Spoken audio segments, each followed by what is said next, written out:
Hello and great welcome. तो बेटे question number 4.2 को फिनिश करने के बाद 4.3 की तरफ अब हम बढ़ते हैं। अब वो कह रहा है a head office sends goods to branch at 20% less than the list price. 20% less than the list price which is cost plus 100%। Which is cost plus 100% का क्या मतलब निकला कि अगर आपकी कॉस्ट 100 है, अगर आपकी कॉस्ट 100 है उसमें आप 100% ऐड कर देते हैं तो इसका मतलब विच इज का मतलब लिस्ट प्राइस। तो लिस्ट प्राइस आपको पता लग गई कि 200 की है जिस पे सामान बेचा जाएगा। और कहता है goods are sent at 20% less than the list price. अब जो हम गुड्स भेजते हैं वो 20% less than the list price, यानी कि 160 की इनवॉइस प्राइस या होलसेल प्राइस पर हम सामान भेजते हैं। Wholesale price is 160। तो इसका मतलब इसमें रेट्स क्या निकल गए, एक तो कॉस्ट प्राइस, होलसेल प्राइस और उसके अलावा लिस्ट प्राइस। कॉस्ट प्राइस है आपकी 100, इनवॉइस प्राइस या होलसेल प्राइस है 160 और ये हो गया आपका 200। तो 60/160 यानी कि 3/8 का आपकी बार रेट जो होगा वो होलसेल प्राइस को कॉस्ट प्राइस में कन्वर्ट करने के लिए होगा।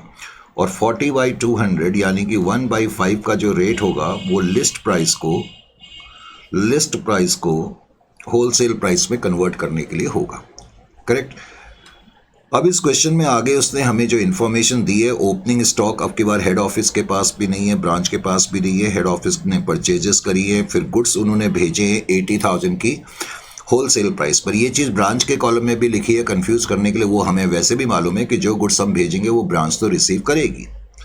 फिर कहता है अब की बार देखें यहाँ पर इस क्वेश्चन में बड़ा इंपॉर्टेंट पॉइंट है, उसने लिखा है सेल्स एट लिस्ट प्राइस। और अब की बार हेड ऑफिस के कॉलम में जो ये 170 है और जो ब्रांच के कॉलम में है, हमें पता है कि ब्रांच तो लिस्ट प्राइस पर बेचती है, लेकिन अब की बार इस क्वेश्चन में जो हेड ऑफिस है वो भी लिस्ट प्राइस पर बेच रहा है। तो इस क्वेश्चन में हेड ऑफिस भी लिस्ट प्राइस पर सामान को बेच रहा है, ये ध्यान रखना। और उसने एक्सपेंसेस दिए, एक्सपेंसेस आप अपने पीएनएल अकाउंट में डेबिट कर देंगे, that's all. Is it clear to you? तो ये है जी इस क्वेश्चन की कहानी। अब इस क्वेश्चन को करने के लिए मुझे क्या करना पड़ेगा, इन दी बुक्स ऑफ हेड ऑफिस में, तो इन दी बुक्स ऑफ हेड ऑफिस में हमने वही चीज़ करी जो अभी तक हम कर रहे हैं। इन दी बुक्स ऑफ हेड ऑफिस, ये इन दी बुक्स ऑफ हेड ऑफिस में हम आ गए। इन दी बुक्स ऑफ हेड ऑफिस में हमने सबसे पहले लिखा branch office trading and profit and loss account, branch office trading and profit and loss account, trading and profit and loss account. तो पहले तो हमने हेड ऑफिस की बुक्स में, जस्ट वेट, ये अकाउंट बनाया।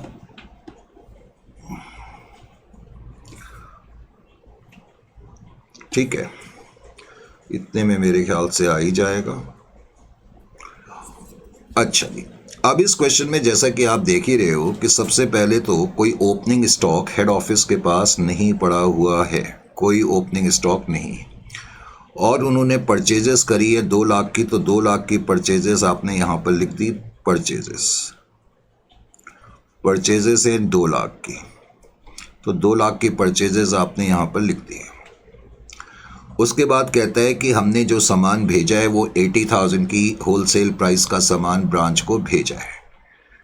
ये होलसेल प्राइस पर आइटम तो है, और अब मैं कई बार बता चुका हूँ हम इसकी लोडिंग स्ट्रेट अवे नहीं करेंगे, क्योंकि हम वेट करेंगे अकाउंटिंग ईयर के ख़त्म होने तक, ताकि हमें पता लगे कि इसमें से कितना माल बिक गया है, कितना बच गया है। उसके बाद हेड ऑफिस ने अब की बार सामान हेड ऑफिस ने जो सामान कस्टमर को बेचा है अब की बार लिस्ट प्राइस पर बेचा है। लिस्ट प्राइस पर 1,70,000 का सामान बेचा है। और उसके अलावा कुछ एक्सपेंसेस दिए हुए 20,000 के, तो एक्सपेंसेस आप यहाँ पर लिख देंगे 20,000 पीएनएल अकाउंट में, 20,000। तो सबसे पहले तो मुझे यही पता करना है कि कितना क्लोजिंग स्टॉक इनके पास बच गया। अब कितना क्लोजिंग स्टॉक हमारे पास बच गया, इसके लिए हमें अपनी वर्किंग का सहारा लेना पड़ेगा। तो closing stock with branch, closing stock with head office पहले तो हम फाइंड करेंगे। Closing stock with head office, तो closing stock with head office जब मैं फाइंड करूंगा तो closing stock with head office find करने के लिए मुझे क्या करना पड़ेगा? Closing stock with head office find करने के लिए पहले तो हम ये देखेंगे कि हेड ऑफिस के पास कितने गुड्स अवेलेबल हैं। इस क्वेश्चन में हेड ऑफिस के पास कोई ओपनिंग स्टॉक नहीं है।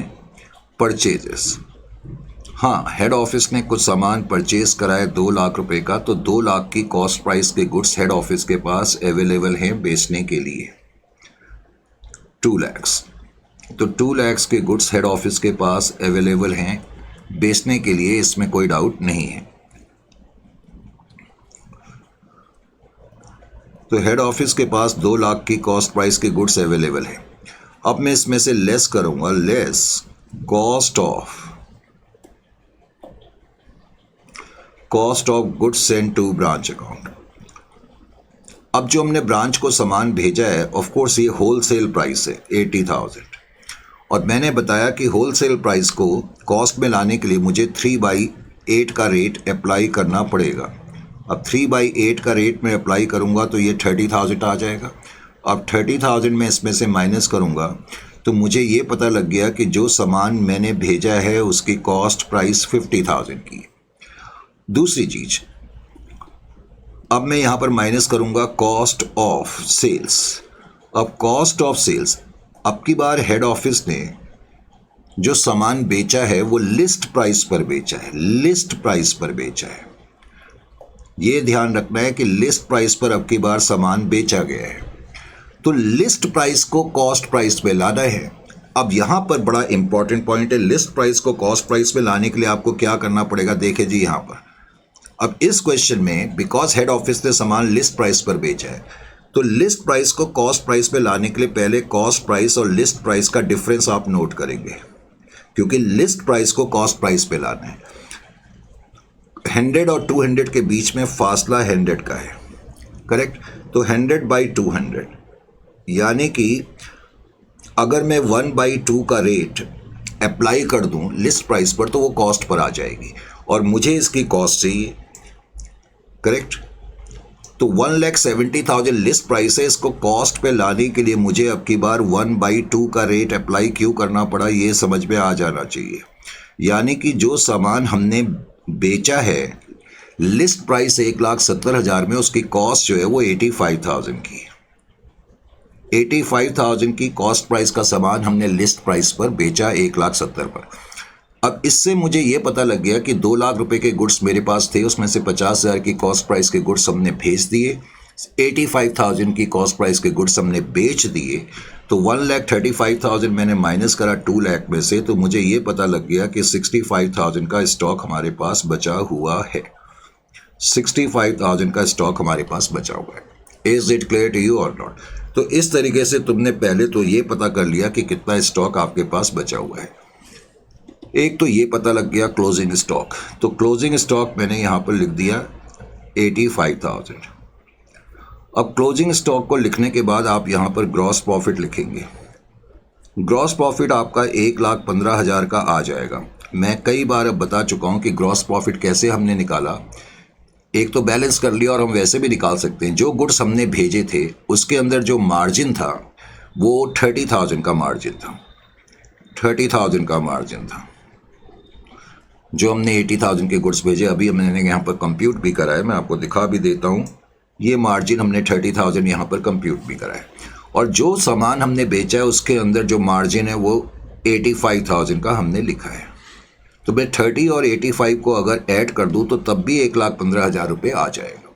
इसका मतलब ये जो ग्रॉस प्रॉफिट है ये बेसिकली जो सामान हमने भेजा और जो बेचा उनके अंदर जो मार्जिन है उनका जो है टोटल है। तो ये ग्रॉस प्रॉफिट मैंने यहाँ पर लिखा। अब ये जो ग्रॉस प्रॉफिट 1,15,000 है, जैसा कि आप देख ही रहे हैं और समझ भी रहे हैं, ये ग्रॉस प्रॉफिट बेसिकली 2 चीज़ों का बना है, 30,000 और 85। अब 85 में तो कोई ट्रबल नहीं है, क्योंकि ये तो सामान बिक गया है, तो ये तो प्रॉफिट रियलाइज है, इसमें कोई प्रॉब्लम नहीं है। ये जो 30,000 का प्रॉफिट 1,15,000 के अंदर है, प्रॉब्लम इसमें है क्योंकि ये जो प्रॉफिट है ये 80,000 जो हमने सामान भेजा उनका है। क्या ये सारा सामान बिक गया या इसमें से कुछ बच गया? अगर कुछ बच गया है तो उस बचे हुए सामान का अनरियलाइज प्रॉफिट मुझे ऑपोजिट साइड पे लिखना पड़ेगा। मेन पॉइंट अब ये है। अब इसके लिए तुम्हें क्या करना पड़ेगा, देखना पड़ेगा कि ब्रांच के पास पोजीशन क्या है। तो क्लोजिंग स्टॉक विद ब्रांच तुम्हें अब देखना पड़ेगा। क्लोजिंग स्टॉक विद ब्रांच, अब क्लोजिंग स्टॉक विद ब्रांच देखने के लिए तुम्हें क्या करना पड़ेगा, क्लोजिंग स्टॉक विद ब्रांच। अब ब्रांच ऑफिस के पास क्लोजिंग स्टॉक देखने के लिए यहां पर तुमने कॉस्ट लिखा, गुड्स सेंट टू ब्रांच। हमने जो सामान ब्रांच को भेजा है उसकी कॉस्ट प्राइस 50,000 की है, और जो सामान हमने भेजा है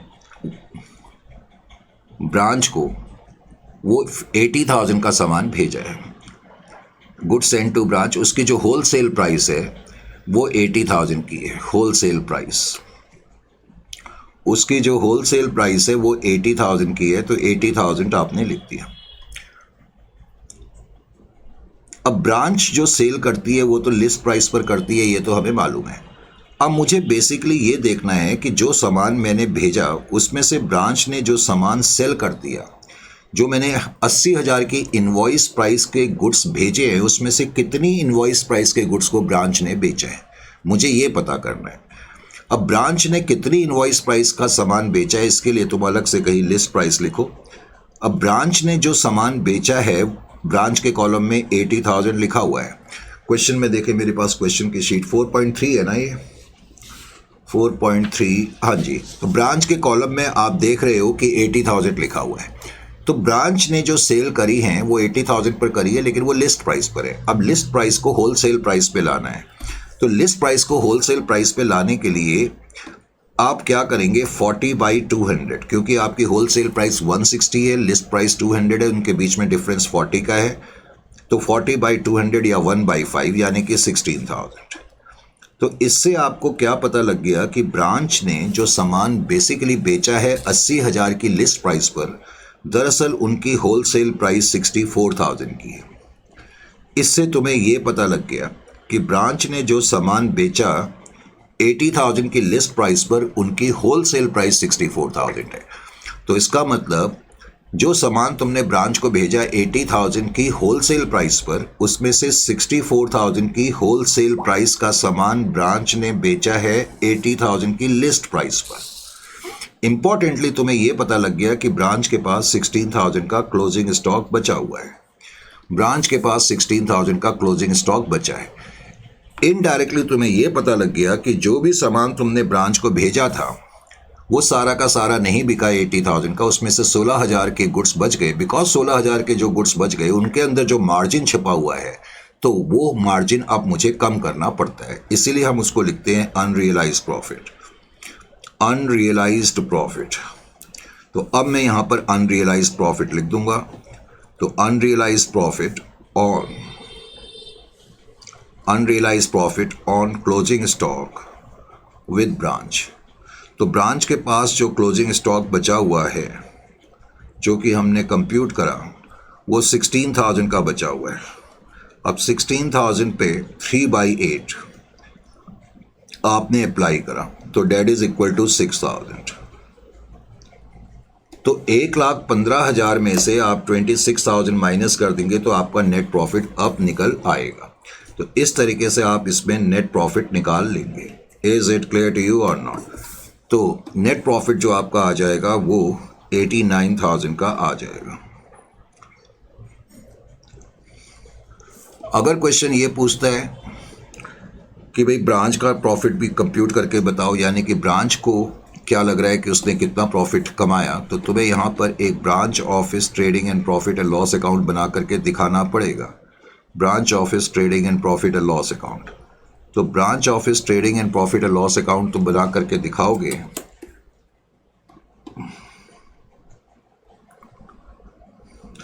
तो सबसे पहले तो जो ब्रांच के पास देखो ओपनिंग स्टॉक तो कुछ है नहीं, ब्रांच के पास तो कोई है नहीं।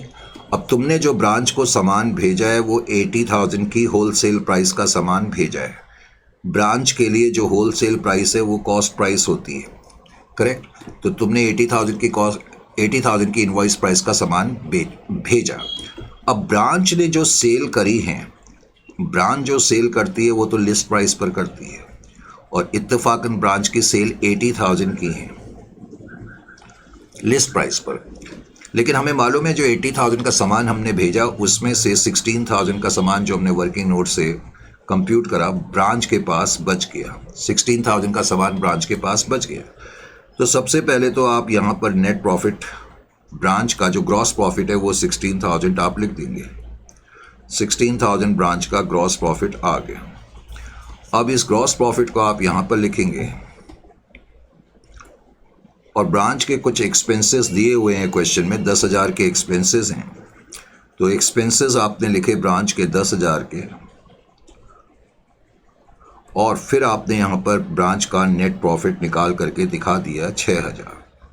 तो ब्रांच ये सोचेगी कि हमने 6,000 का प्रॉफिट कमाया है। Is it clear to you or not? तो इस क्वेश्चन को करने के बाद अब इसमें जो अगला क्वेश्चन है उसको भी मैं करके आपको दिखा देता हूँ। तो अब ये टॉपिक बिल्कुल क्लियर हो जाना चाहिए, करेक्ट? ये भी पास्ट एग्जामिनेशन का क्वेश्चन है। Let's have a look over this particular topic. अब इस क्वेश्चन में क्या कहता है? इसमें कहता है 4.4 में beta limited having head office eight Mumbai. तो बीटा लिमिटेड नाम की कंपनी है, हेड ऑफिस उसका मुंबई में है और उसकी ब्रांच जो है वो नागपुर में है। आगे कहता है head office does wholesale trade only at cost plus 80%। ये जो लाइन लिखी है कि head office does wholesale trade only, इसका मतलब है कि हेड ऑफिस जब कस्टमर को सामान बेचता है तो होल सेल प्राइस पर बेचता है। इस लाइन का ये मतलब है कि head office does wholesale trade only का मतलब है कि हेड ऑफिस कस्टमर को सामान बेचेगा तो कॉस्ट प्लस 80% यानी कि 180, यानी कि इनवॉइस प्राइस यानी कि होल सेल प्राइस के हिसाब से बेचेगा। Goods are sent to the branch at wholesale price that is cost plus 80%। और ब्रांच को जो गुड्स भेजे जाते हैं होल सेल प्राइस जो कि कॉस्ट प्लस 80% है।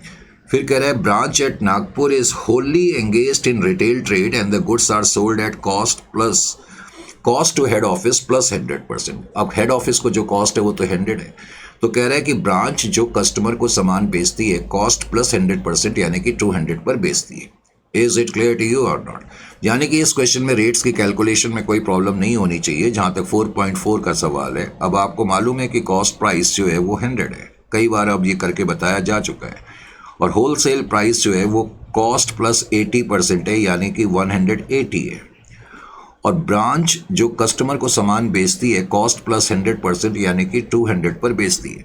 तो इस केस में 80/180 यानी कि 4/9 का रेट आप अप्लाई करेंगे होल सेल प्राइस को कॉस्ट पे लाने के लिए, और 20/200 का रेट आप अप्लाई करेंगे, डेट इज़ 1/10 का रेट आप अप्लाई करेंगे लिस्ट प्राइस को होल सेल प्राइस में लाने के लिए। और अगर कभी आपको ज़रूरत पड़ जाए लिस्ट प्राइस को कॉस्ट प्राइस पे लाने के लिए, सपोज किसी क्वेश्चन में पढ़ सकती है, जैसे एक क्वेश्चन में हमें पड़ी थी, अगर लिस्ट प्राइस को कॉस्ट प्राइस पे लाना पड़ जाए तो उस केस में आप कॉस्ट प्राइस और लिस्ट प्राइस का डिफरेंस देख लें जो कि 100 है, और 100/200 का रेट आप अप्लाई कर दें तो वो आइटम लिस्ट प्राइस पर जो होगा कॉस्ट प्राइस पर आ जाएगा। ये मतलब है। तो रेट्स पे पूरा कमांड आपका आ जाना चाहिए। Is it clear to you?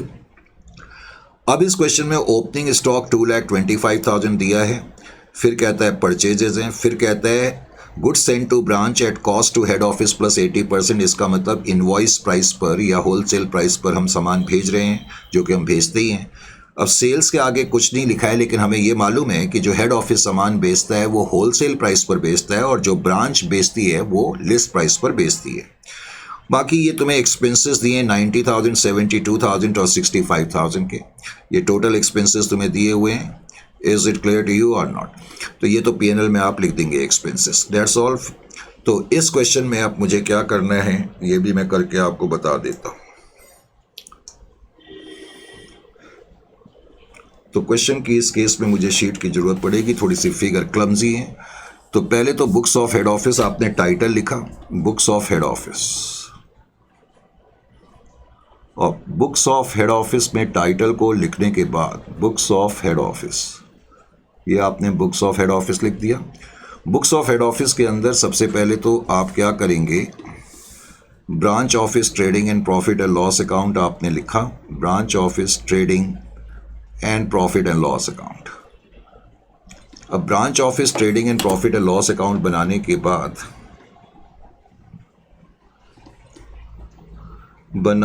बाद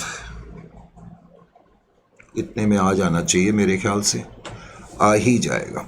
is it clear to you? अब सबसे पहले तो मैं इसमें क्या करूंगा, सबसे पहले तो मैं ओपनिंग स्टॉक लिखूंगा। तो हेड ऑफिस के पास जो ओपनिंग स्टॉक पड़ा हुआ है वो 2,25,000 का ओपनिंग स्टॉक पड़ा हुआ है। पहले तो आप वो यहाँ पर लिख देंगे। Is it clear to you? क्या हेड ऑफिस ने कुछ परचेजेस करी हैं? जी करी हैं। कितनी परचेजेस करी हैं? परचेजेस, तो हेड ऑफिस की जो परचेजेस हैं वो 25,25,000 है। Is it clear to you? उसके बाद हेड ऑफिस ने जो सामान भेजा है होलसेल प्राइस पर, goods send to branch account, wholesale price पर जो सामान भेजा है वो है 9,54,000 का। इसकी लोडिंग हम नहीं निकालते हैं इमीडिएटली। उसके बाद हेड ऑफिस क्वेश्चन में लिखा ही हुआ है डज होलसेल ट्रेड ओनली, और मैंने बताया था इसका मतलब है कि हेड ऑफिस कस्टमर को सामान होलसेल प्राइस पर बेचता है। और हेड ऑफिस ने जो सेल करी है वो 27,81,000 की सेल करी है। तो 27,81,000 आप यहाँ पर लिखेंगे। Is it clear to you? अच्छा जी, अब ये चीज़ें लिखने के बाद बेसिकली अब मुझे फाइंड करना है क्लोजिंग स्टॉक। अब क्लोजिंग स्टॉक फाइंड करने के लिए चलो मैंने अब की बार वर्किंग इधर ही कर दी। तो closing stock with head office, तो closing stock with head office, तो हेड ऑफिस के पास क्लोजिंग स्टॉक कितना है ये देखने के लिए पहले तो मुझे लिखना पड़ेगा कि हेड ऑफिस के पास 25,000 का 2,25,000 का ओपनिंग स्टॉक है। फिर मैं इसमें से लिखूंगा परचेजेस। अब हेड ऑफिस ने जो इस साल सामान परचेज करा है, परचेजेस, वो 25,50,000 का सामान परचेज करा है। इजंट इट और नॉट? तो टोटल हो गया कितना, अगर मैं इसको करूं तो 27,75,000। इसका मतलब हेड ऑफिस के पास 27,75,000 के गुड्स अवेलेबल हैं। गुड्स अवेलेबल, इतनी कॉस्ट प्राइस के गुड्स हेड ऑफिस के पास अवेलेबल हैं। अब इसमें से हम माइनस कर देंगे less cost of goods send to branch. अब हेड ऑफिस ने ब्रांच को जो गुड्स भेजे हैं उनकी होलसेल प्राइस 9,54,000 है। अब 9,54,000 का सामान हमने भेजा, अब उसको मुझे कॉस्ट प्राइस पे लाना है तो 4/9 का रेट में अप्लाई करूंगा, क्योंकि मैं देखना चाहता हूं कि इनकी कॉस्ट प्राइस कितनी है। तो 4/9 मैंने जब इसमें अप्लाई करा तो ये आ गया 4,24,000। तो 9,54,000 में से 4,24,000 तुमने माइनस करा तो तुम्हें ये पता लग गया कि इनकी कॉस्ट प्राइस 5,30,000 की है। कितने की है? 5,30,000 की है। फिर उसके बाद तुम यहाँ पर लिखोगे कॉस्ट ऑफ सेल्स। अब हेड ऑफिस ने जो सेल्स करी हैं वो 27,81,000 की करी है। देखो, अगर हेड ऑफिस ने लिस्ट प्राइस पर सेल करी होती, हालांकि इसमें होलसेल प्राइस पर करी है, अगर लिस्ट प्राइस पर करी होती तो फिर मैं इसको कॉस्ट पे लाने के लिए 1/2 का रेट अप्लाई करता। लेकिन इस केस में हेड ऑफिस ने होलसेल प्राइस पर करी है तो 4/9 का रेट आप अप्लाई करेंगे, और 27,81,000 का जब 4/9 आप कंप्यूट करेंगे तो that will be equal to 12,36,000। तो 12,36,000 इसमें से आपने माइनस करा तो 15,45,000। तो इससे आपको क्या पता लग गया कि जो 27,75,000 की कॉस्ट प्राइस के गुड्स हमारे पास थे उसमें से 5,30,000 की कॉस्ट प्राइस के गुड्स हमने भेज दिए और 15,45,000 की कॉस्ट प्राइस के गुड्स हमने बेच दिए। तो 530 और 15,45,000 आप इसमें से माइनस कर देंगे तो आपको ये पता लग गया कि ब्रांच के पास जो क्लोजिंग स्टॉक है that is equal to 7 lakh. तो मुझे ये पता लग गया, सॉरी, हेड ऑफिस के पास जो क्लोजिंग स्टॉक है एज पर वर्किंग नोट, तो वो हमें पता लग गया कि 7 लाख का है। अब 7 लाख का क्लोजिंग स्टॉक मैंने यहाँ पर लिख दिया। अब जाहिर है कि इसको बैलेंस कर करके मैं आसानी से अपना ग्रॉस प्रॉफिट निकाल सकता हूँ। अब ग्रॉस प्रॉफिट निकालने के लिए मुझे क्या करना पड़ेगा? ग्रॉस प्रॉफिट, तो मैं बैलेंस करूँगा तो मेरा ग्रॉस प्रॉफिट 16,60,000 का आ जाएगा। हालांकि मैं आपको कई बार सिर्फ ये समझाने के लिए मैं लिखता रहता हूँ, ये एग्जामिनेशन में मत लिख देना। ये जो ग्रॉस प्रॉफिट बना है किस चीज़ का बना है, जो हमने ये मार्जिन कंप्यूट करे, जो गुड्स हमने भेजे थे उसके अंदर अभी मैंने मार्जिन कंप्यूट करा था तो 4,24,000 का मार्जिन था, 4,24,000 का मार्जिन था। यहाँ मैंने ये करा भी है, 4,24,000 यहाँ मैंने लिखा है। और जो गुड्स हमने बेचे हैं उसके अंदर मार्जिन 12,36,000 का है। तो अगर तुम 4,24,000 और 12,36,000 को ऐड करोगे तो ये 16,60,000 ही आएगा। इसका मतलब 16,60,000 का जो ग्रॉस प्रॉफिट है, बेसिकली जो आइटम आपने भेजे और जो आपने बेचे उनमें जो मार्जिन है उनका टोटल है। अब ये ग्रॉस प्रॉफिट 16,60,000 हमने यहाँ पर लिख दिया, 16,60,000 ये ग्रॉस प्रॉफिट हमने यहाँ पर लिख दिया, करेक्ट। अब इस क्वेश्चन में कुछ एक्सपेंसेस हमें दिए हुए थे। एक तो ऑफिस एक्सपेंसेस दिए हैं, ऑफिस एक्सपेंस 90,000 के हैं जैसा कि आप देख ही रहे हो। उसके अलावा सेलिंग एक्सपेंसेस भी दिए हुए हैं, तो सेलिंग एक्सपेंसेस 72,000 के हैं। और उसके बाद स्टाफ सैलरी दी हुई है, तो मैंने SS लिख दिया, स्टाफ सैलरी 65,000 की है। बस अब मुझे ये देखना है कि ब्रांच के पास क्लोजिंग स्टॉक कितना बचा हुआ है और उसके अंदर अनरियलाइज प्रॉफिट कितना है। देखो, अनरियलाइज प्रॉफिट के लिए मैं URP भी लिख सकता हूँ। URP का मतलब ही होता है unrealise profit on closing stock with the branch. अब ब्रांच के पास क्लोजिंग स्टॉक कितना बचा हुआ है मुझे बेसिकली ये फाइंड करना है। तो क्लोजिंग स्टॉक विद ब्रांच हम ये फाइंड कर लेते हैं, क्लोजिंग स्टॉक विद ब्रांच। अब ब्रांच के पास क्लोजिंग स्टॉक कितना बचा हुआ है। अब तरीका मैं आपको बता चुका हूं, अब आपके लिए ये चीज़ कोई प्रॉब्लमेटिक नहीं होनी चाहिए, ठीक है।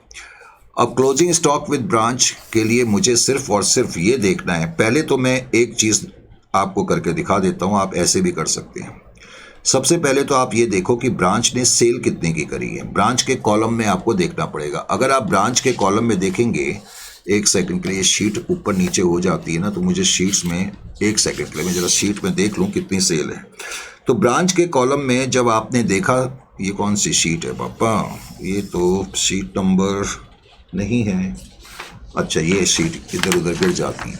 ब्रांच के कॉलम में 9,50,000 लिखा है। अब 9,50,000 ब्रांच के कॉलम में लिखा है तो आपको ये पता लग गया कि, और ये आपको मालूम है कि ब्रांच जो है लिस्ट प्राइस पर बेचती है, ब्रांच लिस्ट प्राइस पर बेचती है।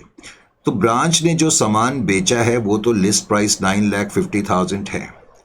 पहले तो आप क्या कर लो, इस लिस्ट प्राइस की होलसेल प्राइस निकाल लो। सर, लिस्ट प्राइस की होलसेल प्राइस निकालने के लिए हमें क्या करना पड़ेगा भाई, इस क्वेश्चन में होलसेल प्राइस कितनी है, 180 की है।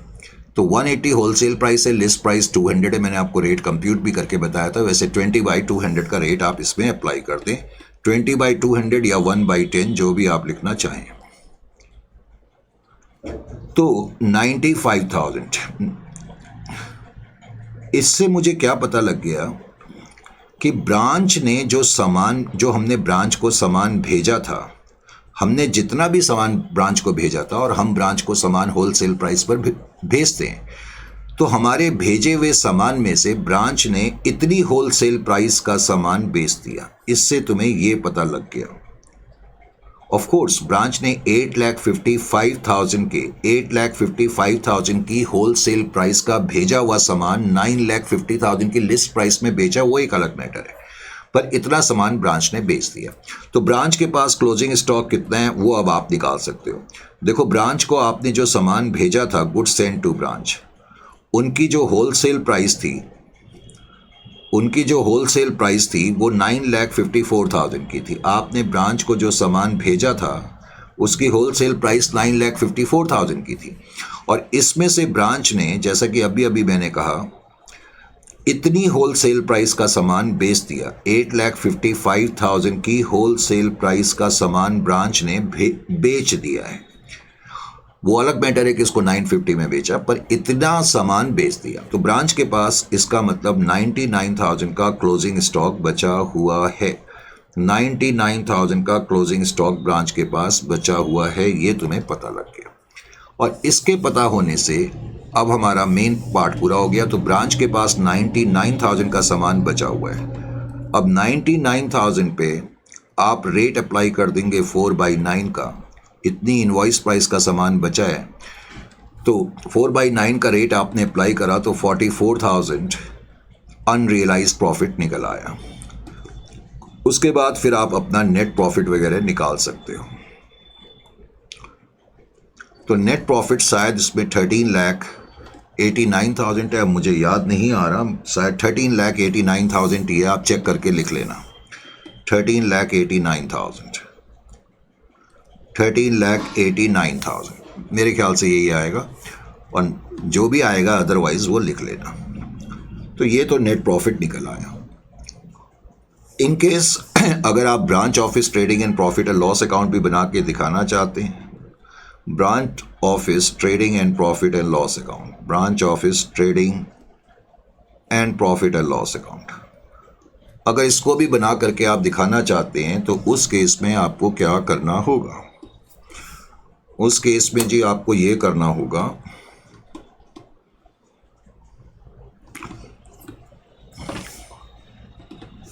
तो सबसे पहले तो आपको ये देखना होगा कि ब्रांच के पास क्या कोई ओपनिंग स्टॉक है, जो कि नहीं है। तो ब्रांच को आपने जो गुड्स भेजे हैं, goods send to branch, branch वो अपनी डेबिट साइड में लिखेगी, आपने 9,54,000 के गुड्स ब्रांच को भेजे हैं, और ब्रांच की सेल्स यहाँ पर आप लिखेंगे। ब्रांच को जो आपने गुड्स भेजे थे 9,54,000 के, उसमें से ब्रांच ने 8,55,000 की होलसेल प्राइस के गुड्स को बेच दिया, लेकिन ब्रांच ने जो बेचा है वो 9,50,000 पर बेचा है। ये मैंने इसे समझाने के लिए लिखा है, ऐसा लिखना जरूरी नहीं है, आप डायरेक्टली 950 लिखेंगे। उसके बाद ब्रांच के पास क्लोजिंग स्टॉक बच गया, जो कि हमने कंप्यूट करा, 99,000 का क्लोजिंग स्टॉक ब्रांच के पास बच गया है। तो ऐसा करके फिर तुम्हारे पास ग्रॉस प्रॉफिट ब्रांच का आ जाएगा। तो gross profit carry down, branch का ग्रॉस प्रॉफिट 95,000 आपका आ गया। अब ये 95,000 का ग्रॉस प्रॉफिट आप यहां पर लिखेंगे, 95,000। अब ब्रांच के जितने भी एक्सपेंसेस हैं मैंने वो इकट्ठे ही लिख दिए एक्सपेंसेस। 3 एक्सपेंसेस जो ब्रांच के कॉलम में दिए हुए हैं उन तीनों को आप ऐड कर दें, 26,800 मैंने इकट्ठे ही लिख दिए। Selling expenses, staff expenses, salary वगैरह, तो वो मैंने इकट्ठे करके लिख दिए। Office expenses, selling expenses, staff salary. उसके बाद फिर आपका नेट प्रॉफिट आ जाएगा। तो ब्रांच के पॉइंट ऑफ व्यू से हमारा प्रॉफिट 68,200 का है, क्योंकि ब्रांच को हमने गुड्स इनवॉइस प्राइस पर भेजे हैं, तो ब्रांच को हमारा रियल प्रॉफिट पता नहीं लगेगा। Is it clear to you or not? समझ में आ गया या नहीं आ गया? पक्का? अगर समझ में ये आ गया है, अगर ये समझ में आ गया है, आना भी चाहिए, इतने क्वेश्चन करा दिए। अब जो अगला क्वेश्चन है कम सॉल्व ही है वैसे तो, और मैंने प्रॉपर हिंट्स नीचे लिखे हुए हैं, बिल्कुल सेम क्वेश्चन है जो अभी मैंने कराया। तो इस क्वेश्चन को आप खुद कर सकते हैं, ये बिल्कुल इसकी डिटो कॉपी है जो क्वेश्चन अभी मैंने कराया है। Is it clear to you? At least topic का एक क्वेश्चन तो आपको खुद करना चाहिए। इसमें कह रहा है G9 limited having a head office at Delhi has a branch at city Y. अब कह रहा है the head office does wholesale trade only. इसका क्या मतलब है? जो अभी मैंने बताया कि head office does wholesale trade only, इसका मतलब है कि हेड ऑफिस जो है होल सेल प्राइस पर ही सामान बेचता है, और होल सेल प्राइस जो है कॉस्ट प्लस 80% की है। Is it clear to you?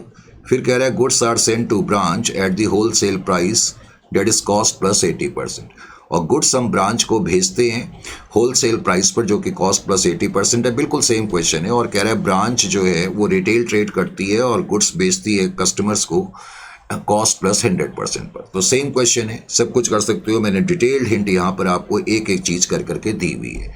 तो उम्मीद है कि इस एक क्वेश्चन को एटलीस्ट आप कर लेंगे, और इसके साथ फिर हम कह सकते हैं कि हमारा ये वाला टॉपिक भी फिनिश होता है। Is it clear to you or not? तो ये होलसेल ब्रांच से रिलेटेड टॉपिक था, इंटरेस्टिंग टॉपिक था। मुझे लगता है कि अब ये पॉइंट एब्सोल्युटली क्लियर हो जाना चाहिए। जाहिर है कि अब इस टॉपिक को क्लियर करने के बाद फिर हम अब नेक्स्ट सेक्शन की तरफ बढ़ेंगे, और जो अगला सेक्शन है उसका जो ताल्लुक है वो इंडिपेंडेंट ब्रांचेस से है। तो अभी तक तो हमने डिपेंडेंट ब्रांचेस के बारे में बात करी, अब इंडिपेंडेंट ब्रांचेस के बारे में बात करें। इंडिपेंडेंट ब्रांचेस, जैसे डिपेंडेंट ब्रांचेस तो कंप्लीटली हेड ऑफिस पे डिपेंड करती हैं, तो जो इंडिपेंडेंट ब्रांचेस होती हैं वो हेड ऑफिस पे डिपेंड नहीं करती हैं। Is it clear to you? होता क्या है, इंडिपेंडेंट ब्रांचेस में बाद में हम देखेंगे, इनफैक्ट अब नेक्स्ट सेशन में इसकी चर्चा करेंगे क्योंकि अब थोड़ा सा समय कम है, तो इसलिए इसको नेक्स्ट सेशन में ही फिर चर्चा करते हैं। ठीक है, तो इस सेशन के लिए इतना काफ़ी है क्योंकि टॉपिक फिनिश हो गया है, तो नेक्स्ट सेशन में नए टॉपिक से स्टार्ट करेंगे।